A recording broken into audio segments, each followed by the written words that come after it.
Hi guys, welcome to Bookkeeping Bites Corner. Today I will teach you how to file percentage tax in Philippines or the 2551 every quarter. So let's start with EBIR forms. EBIR forms are these are for only um, non-EFS filer. So this is an offline version. So, sa mga startup, sa mga nag-start pa lang, pwede natin gamitin ang EBIR forms. So, make sure ito ay yung latest. Makikita nyo lang yan sa EBIR, sa BIR site. So, yan. Let me start with this one. So, I will gonna use, let's try if this will work.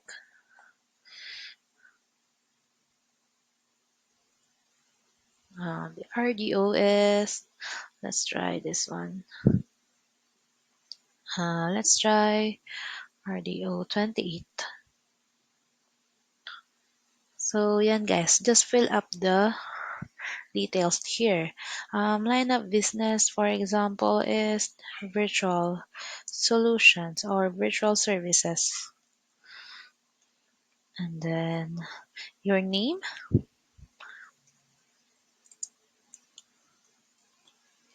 the registered address is,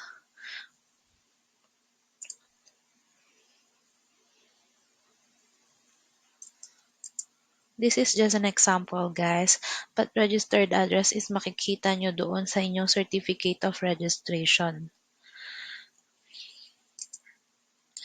This is just a test.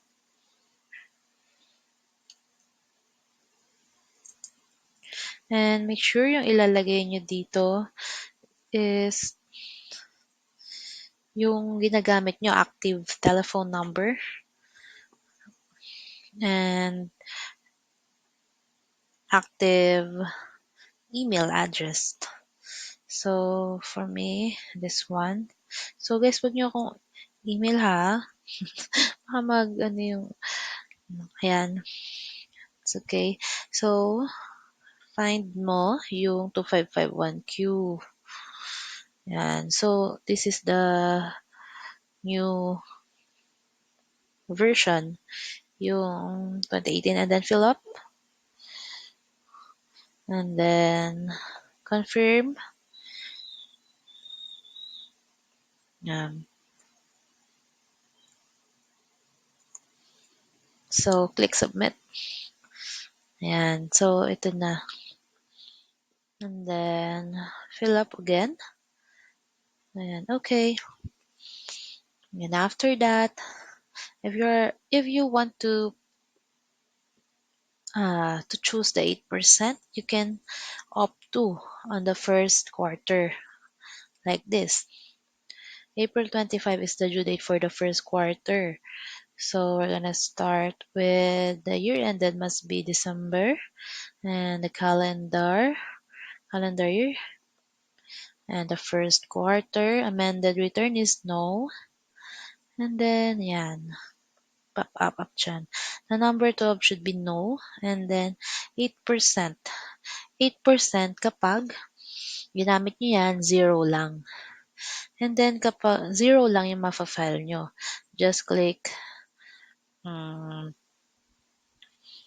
ito guys, just click the save, and then validate, and then click submit final copy. Yun na, tapos pwede nyo rin siyang i-print and save as PDF. For graduated income tax rate naman, let's try this. So, edit ulit natin.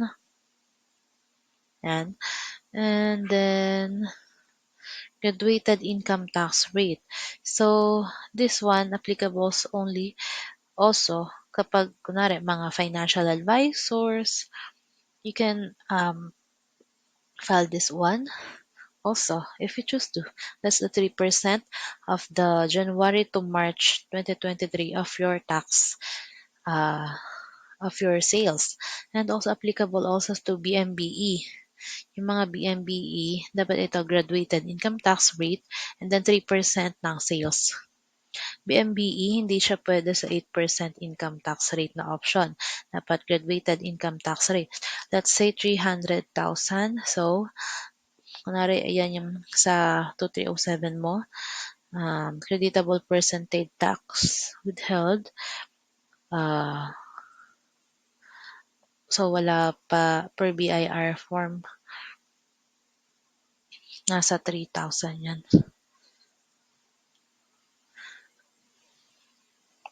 And then the tax due, click mo yan.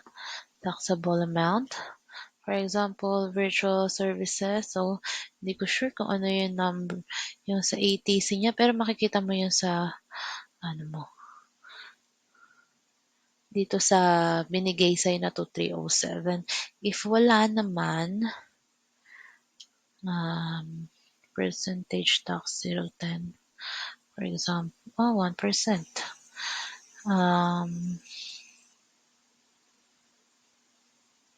This one, guys, I will just comment dito sa link kung ano yung dapat na ilagay natin dito sa percentage tax return. That is 3%. Ayan. Ito yung mga final withholding tax siguro natin, no? Ayan. So, ayan pala. Dito tayo magbe-base. Person exempt from VAT. Ayan. So, PT010 nga tayo.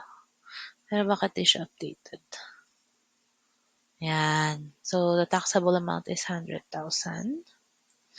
And it should be 3%. Then, go back to page 1. Ayan. Dito, creditable percentage tax withheld per BIR form number 2307. Ayan, kung ilan yung nakalagay doon. Dito, kasi minsan, like doctors, this is 5%. Minsan pa nga, 10%.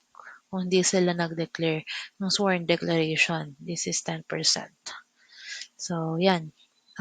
If wala kang 2307, yan, yung can, wait lang guys, nagahang. Yan. So, ang taxable due na babayaran mo for 2551Q is 3,000. So, yan guys. Ganyan lang yung pag-file, save, and then validate, and submit final copy. So, I created this one guys kasi marami akong friends na hanggang ngayon, kailangan pa rin nila ng guide. So, feel free to watch my loan videos, and I'm gonna end this one. So kapag may comments, just comment on my video. Thank you so much.